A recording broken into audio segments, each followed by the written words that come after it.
In front of me is Realme 16 Pro Plus, and today I would like to show you how you can enable suggestion strip at the top of your Gboard.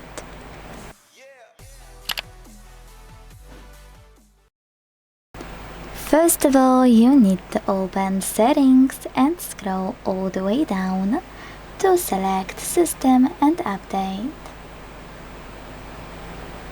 Now tap on Input Method, Manage Keywords, and Gboard.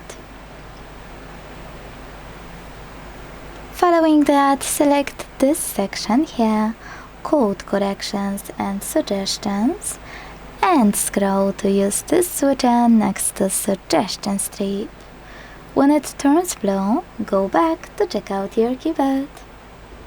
As you can see, Suggestion Strip was successfully enabled. Now, by tapping on gear icon, you can enter the same section of your settings in a few seconds. Thanks so much for watching. If you enjoyed this video, leave a like, comment and subscribe. Bye!